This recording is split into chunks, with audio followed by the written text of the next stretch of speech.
Hi friends, എല്ലാവർക്കും നമസ്കാരം. ഞാൻ വന്നിട്ടുള്ളത് വെള്ളപ്പട്ടാണിയും പൊട്ടറ്റവും വെച്ചിട്ടുള്ള ഒരു കറിയുമായിട്ടാണ്. ചപ്പാത്തി, പൂരി, പുട്ട് എന്നിവയുടെ കൂടെ ഉപയോഗിക്കാൻ പറ്റിയ നല്ലൊരു ടേസ്റ്റിയായ റെസിപ്പിയാണിത്. എന്നാൽ ഇതെങ്ങനെയാണ് ഉണ്ടാക്കുന്നത് നമുക്ക് നോക്കാം.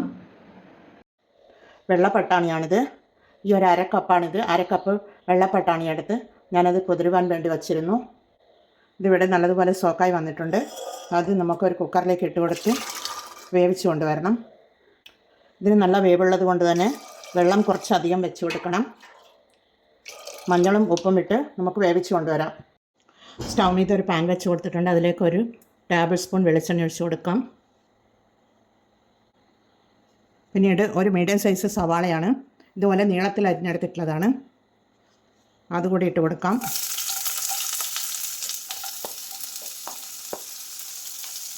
പിന്നീട് ഒരു 3 പച്ചമുളകാണ്, നല്ല എരിവുള്ള പച്ചമുളകാണത്, അതിട്ട് കൊടുക്കുന്നുണ്ട്. പിന്നീട് ഒരു 3 അല്ലി വെളുത്തുള്ളിയും ഒരു കഷ്ണം ഇഞ്ചിയും കൂടി ചതച്ചെടുത്തിട്ടുള്ളതാണ്.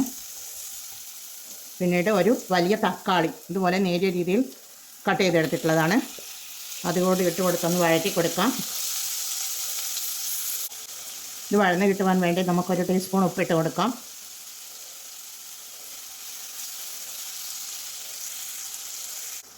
ഉള്ളിയും തക്കാളിയും ഒക്കെ ഇവിടെ വഴന്ന് വന്നിട്ടുണ്ട്. ഒരു 3 മിനിറ്റ് വഴറ്റിയെടുത്തിട്ടുണ്ട്. അതിലേക്ക് നമുക്ക് പൊടികൾ ഇട്ട് കൊടുക്കാം. 1 ടീസ്പൂൺ മഞ്ഞൾ പൊടി ഇട്ട് കൊടുക്കാം, 1 ടീസ്പൂൺ മുളക് പൊടി ഇട്ട് കൊടുക്കാം, 1 ടീസ്പൂൺ മല്ലിപ്പൊടി ഇട്ട് കൊടുക്കാം. ഇവിടെ ഇട്ട് കൊടുത്തൊന്ന് ഇതിൻ്റെ പച്ചമണം മാറി വരുന്നത് വരെ നമുക്കൊന്ന് ഇളക്കി കൊടുക്കാം. ഒരു മിനിറ്റ് നമുക്ക് മൂടി ഇട്ട് കൊടുക്കാം. 1 മിനിറ്റ് ആയിട്ടുണ്ട്. നമുക്ക് മൂടി തുറന്ന് നോക്കാം.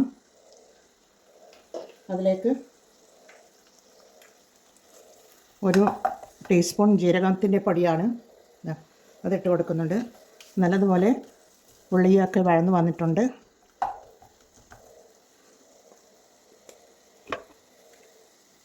പിന്നീട് കുരുമുളക് പൊടിയാണ്, 1 ടീസ്പൂൺ കുരുമുളക് പൊടി ഇട്ട് കൊടുക്കുന്നുണ്ട്. പിന്നീട് 1 ടീസ്പൂൺ വെജിറ്റബിൾ മസാലപ്പൊടിയാണ്, അതുകൂടി ഇട്ട് കൊടുക്കുന്നുണ്ട്. ഇതാണ് വെജിറ്റബിൾ മസാല. ഇത് മാർക്കറ്റിലൊക്കെ വാങ്ങാൻ കിട്ടുന്നതാണ്. മസാലയുടെ രുചി കിട്ടുവാൻ വേണ്ടി ഇട്ട് കൊടുക്കുന്നതാണ്. ആ മസാലയുടെ പച്ചമണം ഒന്ന് പോയി വരട്ടെ.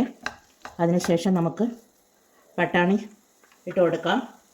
ഇതാ വെള്ള പട്ടാണി നല്ലതുപോലെ വെന്ത് വന്നിട്ടുണ്ട്. കുക്കറിലിട്ടിട്ട് അത് നമുക്ക് അതിലേക്ക് ഒഴിച്ചു കൊടുക്കാം.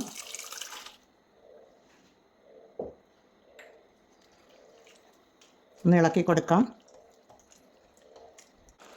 അതിനുശേഷം അതിലേക്ക് ഞാനൊരു ഉരുളക്കിഴങ്ങ്, മീഡിയം സൈസ് ഉരുളക്കിഴങ്ങ് വേവിച്ചെടുത്തിരുന്നു. ആ വേവിച്ച ഉരുളക്കിഴങ്ങ് നമുക്കതിലേക്ക് ഇട്ട് കൊടുക്കാം. എന്നാൽ അത് ഉടച്ച് കൊടുക്കണം. ഉരുളക്കിഴങ്ങൊന്ന് ഉടച്ച് കൊടുക്കണം. ഇതൊന്ന് തിളച്ച് വരുന്നുണ്ട്.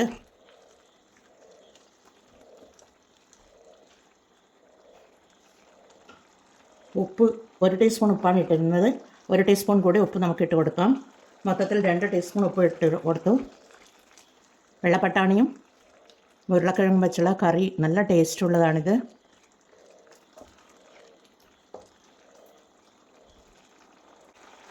ചാറ് ഇവിടെ കുറുകി വരുന്നുണ്ട്. അതിലേക്ക് നമുക്കൊരു 1/2 കപ്പ് തേങ്ങാപ്പാൽ ഒഴിച്ച് കൊടുക്കാം.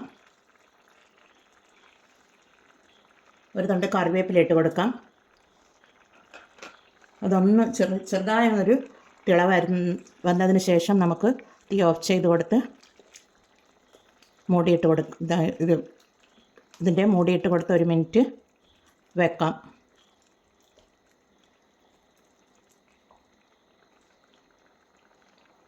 ഉപ്പൊക്കെ കറക്റ്റ് പാകത്തിന് വന്നിട്ടുണ്ട്.